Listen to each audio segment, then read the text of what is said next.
नमस्कार बच्चों, आज मैं आपके सामने कुछ इंग्लिश की इडियम्स प्रस्तुत कर रही हूँ। इडियम्स का अर्थ होता है मुहावरा, और ये वीडियो इसलिए बनाया गया है जिससे कि आप बड़े मनोरंजक ढंग से अपनी अंग्रेजी भाषा को समृद्ध कर सकें। आपको मालूम है कि अंग्रेजी एक अंतर्राष्ट्रीय भाषा है और इस पे ध्यान देना, इसमें कमांड प्राप्त करना सभी बच्चों के लिए बहुत ज़रूरी है। आप जब इस वीडियो को देखेंगे तो आपको मज़ा बहुत आएगा, आप बहुत इंजॉय करेंगे और साथ ही साथ आप अपनी अंग्रेजी भाषा को भी समृद्ध करेंगे। तो बच्चों, सबसे पहले आप समझिए इडियम्स कहते किससे। What is an idiom? phrases that mean more than their words put together. If you take them word for word, they might not make much sense. तो बच्चों, इडियम होता क्या है? ये फ्रेजेस होते हैं। फ्रेजेस होते हैं कुछ शब्दों का समूह होता है, जो वो शब्द होते हैं उससे कहीं ज़्यादा वो अर्थ रखते हैं जब उनको एक साथ रखा जाता है। और अगर आप एक एक शब्द करके उसका अर्थ निकालना चाहें तो हो सकता है उनका कोई अर्थ ना निकले। कभी निकल भी सकता है, कभी नहीं भी निकल सकता है। जैसे आप हिंदी में देखते हैं आँखों का तारा, अब इसका अलग अलग आप अर्थ निकालें तो आपको समझ नहीं आएगा। और वैसे आपको मालूम है बहुत ही ज़्यादा लोकप्रिय मुहावरा है, आँखों का तारा मीन्स बहुत प्रिय। इसी को बच्चों अंग्रेजी में हम कहते हैं an apple of one's eyes. इसका जैसे उदाहरण हो गया, Hari is an apple of his mother. Hari अपनी माँ की आँखों का तारा है। देखिए अब पहला idiom, N arm and leg. N arm and leg का क्या अर्थ है? A large amount of money. बहुत बड़ी मात्रा में जब धन होता है तो उसके लिए मुहावरा है एन आर्म एंड लेग। कुछ भी आप काम करते हैं तो हाथ की ज़रूरत होती है, पैर से आप शारीरिक कार्य करते हैं, आगे बढ़ते हैं, मेहनत करते हैं, हाथों से प्रयोग करते हैं, तो आप एक क्लू ले सकते हैं। N arm and leg means a large amount of money, बहुत अधिक मात्रा में पैसा। अब नेक्स्ट देखिए, do you like my back pack? It cost N arm and leg. क्या तुमको मेरा पीछे टांगने वाला बैक पैक अच्छा लगा? इसकी बहुत अधिक कीमत है। अब नेक्स्ट देखिए, हिट द बुक। जैसे कि ये ईडियम से ही स्पष्ट हो रहा है कि किसी बुक को हिट करना, मारना। इसका अर्थ है टू स्टडी हार्ड, कठिन मेहनत करना। आप देख रहे हैं बच्चा कितनी मेहनत से पढ़ाई कर रहा है। There is a big test tomorrow, I need to hit the books. कल मेरा टेस्ट है और मुझे बहुत ज़्यादा पढ़ने की ज़रूरत है, मुझे स्टडी हार्ड करनी है। आपको मालूम है कोई भी टेस्ट आप क्वालिफाई करना चाहें तो आप बिना बुक्स को पढ़े उसमें सफलता हासिल नहीं कर सकते हैं। अब देखिए, under the weather. Under the weather इसका क्या अर्थ है? Feeling sick. Under the weather का अर्थ होता है कि बीमार महसूस करना। आप देख रहे हैं इसको, इस फिगर से आपको लग रहा है कि ये व्यक्ति बीमार है। इसका अर्थ है फीलिंग सिक। अब देखिए, Miss Merindo is absent today because she is under the weather. अब मिस मेरिंडिनो आज अनुपस्थित है क्योंकि आज वो अस्वस्थ है, बीमार है। ऑल ईयर्स, इसका जैसे देखिए, ऑल ईयर्स का क्या मतलब है? What does it mean? To listen to someone, किसी को ध्यान से सुनना। HER हेयर, हेयर माने होता है किसी चीज़ को सुनना और लिसन माने होता है ध्यान से सुनना। आप क्लास में बैठे, बाहर से आवाज़ें आ रही हैं, घंटी बज रही है, कोई बच्चा चल रहा है तो उसको आप हेयर करते हैं। लेकिन क्लास में जो टीचर बोलती हैं, बताती हैं या बताते हैं तो उसको आप लिसन करते हैं। तो ऑल ईयर्स का मतलब है टू लिसन टू समवन। क्या एग्जाम्पल मैंने आपको दिया? Talk to me, I am all ears. आप हमसे बात करें, मैं किसी को ध्यान से सुन रहा हूँ। A piece of cake, cake देख के ही मज़ा आ जाता है।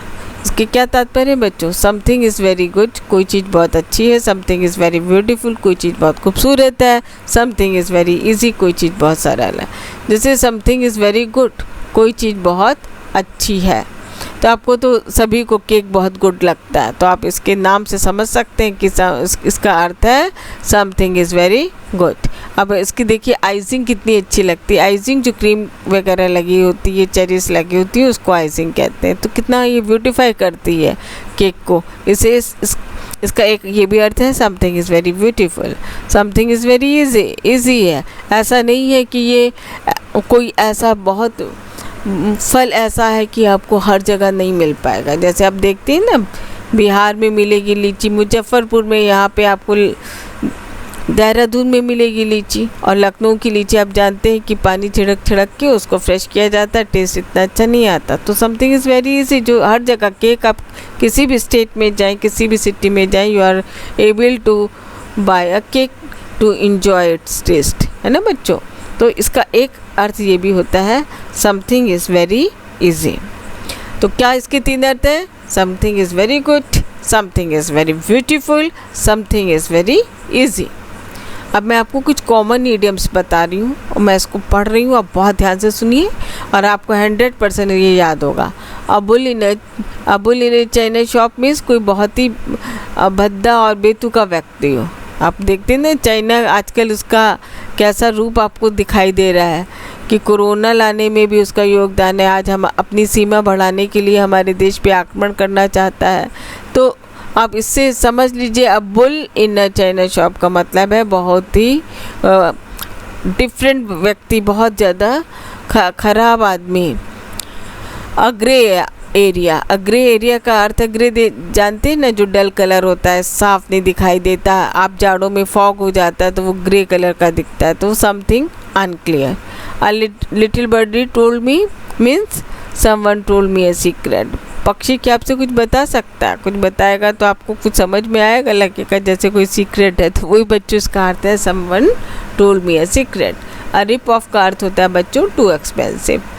टू एक्सपेंसिव से तात्पर्य है बहुत ज़्यादा महंगा। Add fuel to fire, to add more to an existing problem. तो इसका क्या अर्थ है? ऐड फ्यूल टू फायर, आपने हिंदी में पढ़ा होगा, आग में घी डालना। और मतलब आपकी जो समस्या है उसको और भी ज़्यादा कॉम्प्लेक्स बना देना, उसको कहेंगे ऐड फ्यूल टू फायर। आज ईजी एस ABC, तो आपको पढ़कर ही समझ में आ रहा है। ABC पढ़ना आज सबसे सरल काम है अंग्रेज़ी भाषा में। UKG का बच्चा भी ABC जानता है। तो समथिंग इज़ वेरी इजी। आज easy S ABC means something is very easy. Be in her bonnet, bonnet means ढक्कन होता है बच्चों। तो अगर किसी जगह आप कोई मधुमक्खी, बर, कुछ ऐसे कीड़ा बैठा होता है, आप डर जाते हैं कि कहीं काट लेगा। काटेगा क्या होगा? आपके दर्द होगा, सूजन होगी, तकलीफ़ होगी। तो वही इसका बी इनर बोनेट का मतलब है शी इज़ अपसेट। तो ये बड़े इंटरेस्टिंग बच्चों ईडियम्स हैं और आप इसको बहुत आसानी से याद कर सकते हैं। तो मुझे आशा है कि आपने इन ईडियम्स को एंजॉय किया होगा और आप इसको याद करेंगे, पढ़ेंगे, 1-2 बार वीडियो देखेंगे तो आपको मज़ा भी आएगा और आप इन्हें बाय हार्ट लर्न कर लेंगे। और जब भी आप अंग्रेज़ी भाषा बोलते हैं, लिखते हैं, पढ़ते हैं तो इन ईडियम्स का प्रयोग करके अपनी भाषा को बहुत सुंदर बनाएंगे। बिकॉज़ क्या है बच्चों, ईडियम आपकी भाषा को ब्यूटीफाई करता है, डेकोरेट करता है। इसलिए इंग्लिश भाषा में ईडियम्स का बहुत महत्व है। आप बड़े होकर बहुत बड़े अच्छी परीक्षाएँ देंगे जहाँ पे आपको UPSC की परीक्षा में बच्चों ऐसे राइटिंग का प्रश्न होता है, उसमें इसी तरीके की चीज़ें मार्क की जाती हैं कि बच्चे का एक्सप्रेशन कैसा है, उसका स्टैंडर्ड कैसा है। तो इसलिए ईडियम्स की जानकारी रखना बच्चों आपके लिए बहुत ज़्यादा ज़रूरी है। मुझे आशा है, नहीं विश्वास है कि आपकी अंग्रेजी भाषा की वोकैबुलरी में इनरिचमेंट हुआ होगा। You must have enriched your vocabulary and it must be an enjoyment for you. So children, thank you very much. If you like it, then please express your liking and don't forget to subscribe the channel. अगर आपको अच्छा लगा तो आप like का button दबा दें और इस चैनल को सब्सक्राइब करना ना भूलें।